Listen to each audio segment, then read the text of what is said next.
and welcome back to Norfolkfords. Today I have had a long morning of rodding out the boiler again. If you've not seen what that involves, I do have a video of it on the channel earlier this year, so check that out. But today the sun is finally shining, the rain has let off, and we can finally do a bit more field work. I am at Tower Corner. At Tower Corner I was messing about with the McConnell backhoe. Was it last week or the week before? I think it was the week before video. It was actually, yeah. And the dike that is along this edge here is a deep dike and has been dug out by myself. There's a little bit along here which stays deep, and then the rest of the field that comes around here is about a foot deep dike. So me and Dad have spoken about it, and we have deemed that we've got the important bit of the dike dug out, because this field is under-drained, and the under-drains, we found the old maps, the under-drains go from here all the way to that deep dike, and we have dug them out, so they will actually work now. So that foot deep dike isn't as important, but ideally would have dug it out, but the digger has had some issues, so we're shelving it until after harvest, where after harvest I think we will break her out again after a few more jobs to bring her up to working condition. Basically all that's wrong is the gearbox that sits on the PTO shaft is leaking around the seal, so I just need to pop it apart, clean it all up, seal it back up and put oil back into it. But just gotten away from us, so we've done the important bit of the dike. We're not worried, you know, this field is now going to drain. Quite happy with that, brilliant. So the weather's good, the field's still a little bit wet if you go deep, so we've made the decision that the last, I think it's only 8 hectares left, is to, the plan is to just put the disc, well, I've got the discs on. We're going to disc the tops, tidy it up, subsoil it, and then we're going to go in with the power harrow, then the drill. That is the plan with these two fields, because this field, you can see it on the surface, you can see the difference in colour. There is still moisture in this field. That moisture is good, but if we stick a plough into this now, we're going to bring up a lot of wet. And suddenly this is then undrillable. So we're doing, you can't call it a min-till, but we're just not ploughing it. We're going to see how we get on, and we're going to go from there. Hopefully this plan works, because we do need to get the rest of the barley in. I know it's only a small bit left, but we're now 3 weeks behind the rest of it, of the barley. So if we get this in now, it should keep up, and hopefully that'll be ready to harvest around about the same time. If not, we're going to have a little bit of a delay. But let's get the Utah discs in the ground and we'll make a start.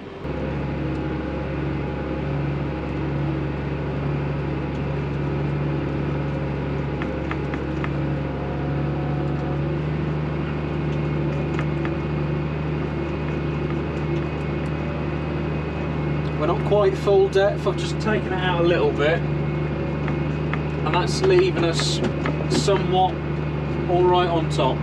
It's bearing a little bit of rubbish, which is what we need, but it's not pulling up too much wet. If I go full depth, it looks to me like that's pulling up wet. The real challenge is going to be when we've already been digging. So we need to try and sort of smooth that off, so I think we'll have a few laps of that, trying to bury that, churn it in and level it off. But more of that may be done with the power harrow on its own. We shall see.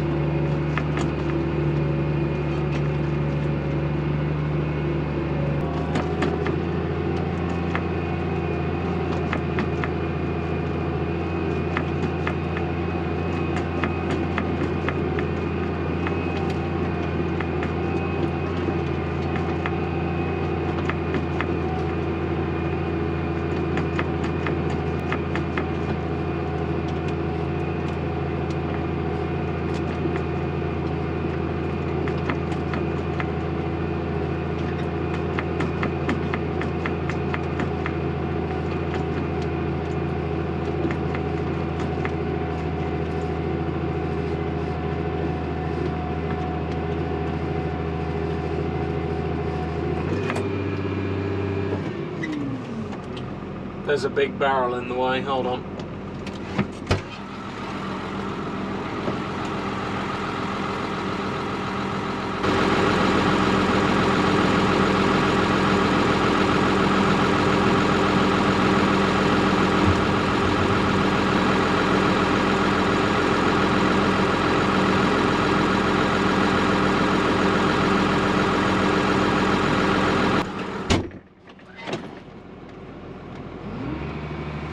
On we go again.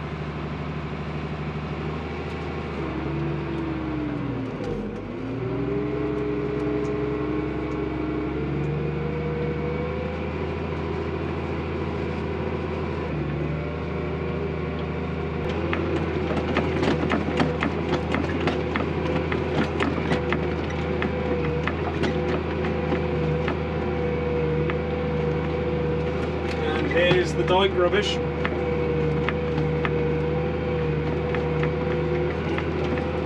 I think the power harrow might have to do a better job with this, but it is pulling some of it down. It's a rough old ride.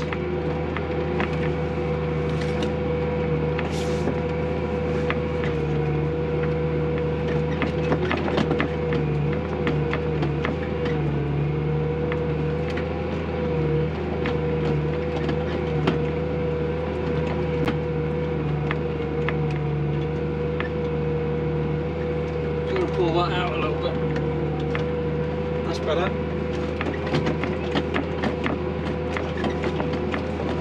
think we're a bit too deep. Whee!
Good is so far I'm not actually getting a lot of wheel slip.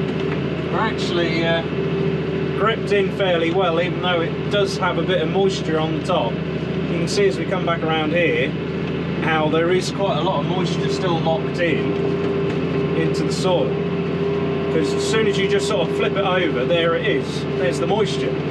Of course it's going to look quite good when we get our drill into it, because soil retaining moisture, your seeds are then surrounded by the nice small particles of soil with moisture locked into that, and they're just going to activate and start rooting quicker.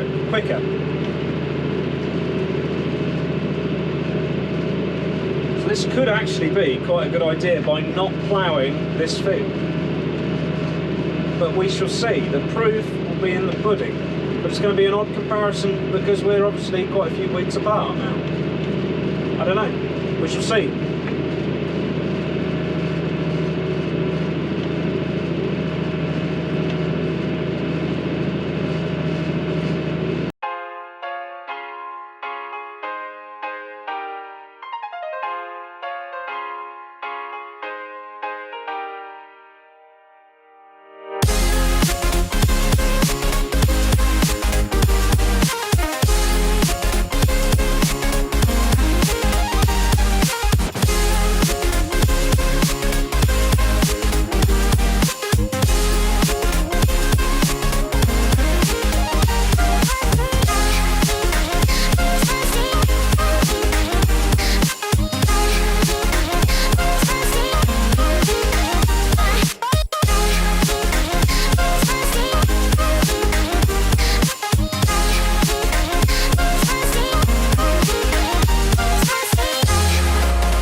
bit of a change of scenery. We are in the T7 210.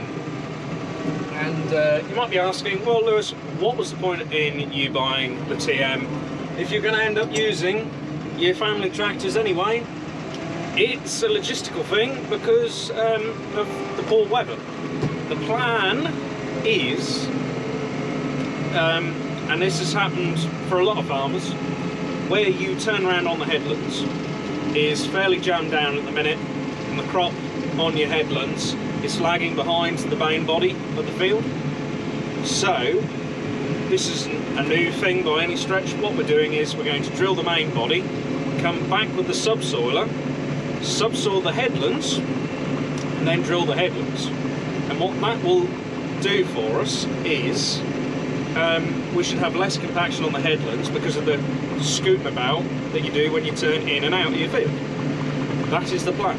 So why we're on the T7 is this is already weighted up, it already had the tyre pressures right, whereas the TM's got no weight and the tyre pressures are low for the drill.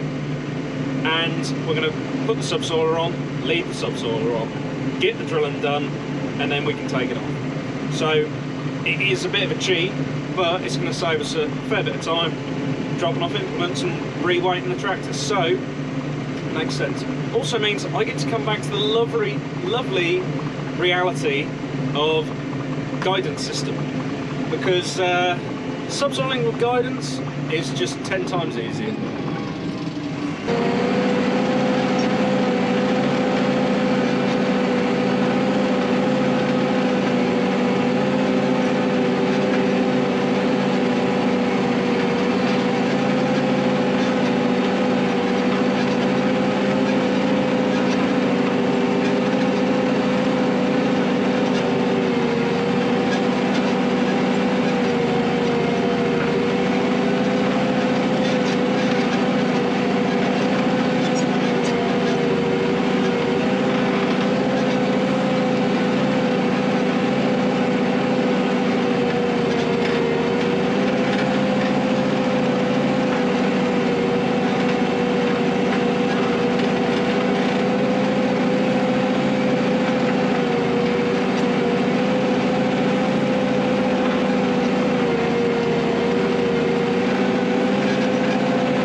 Right, that is Tower Corner ready for drilling.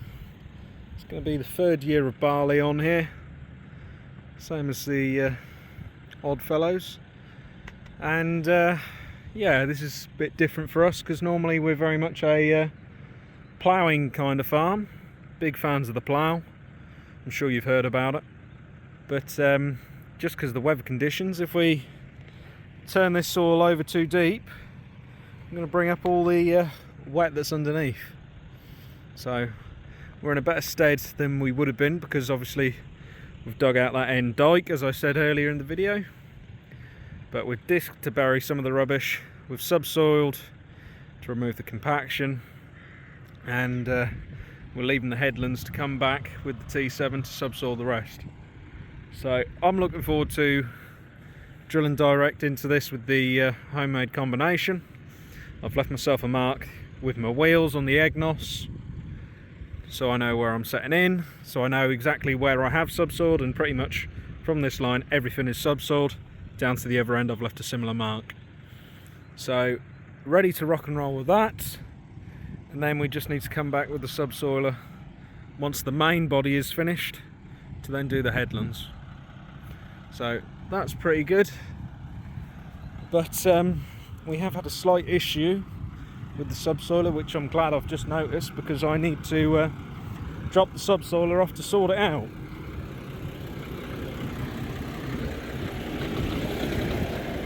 If we come around the side here,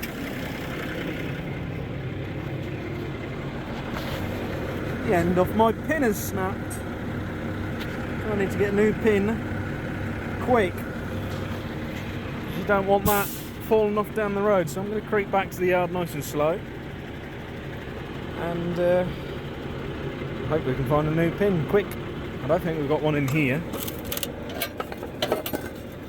No, that's all spare points. Oh no, what's this one? Ah, this is another one that's had the same treatment. Right, better get that sorted then.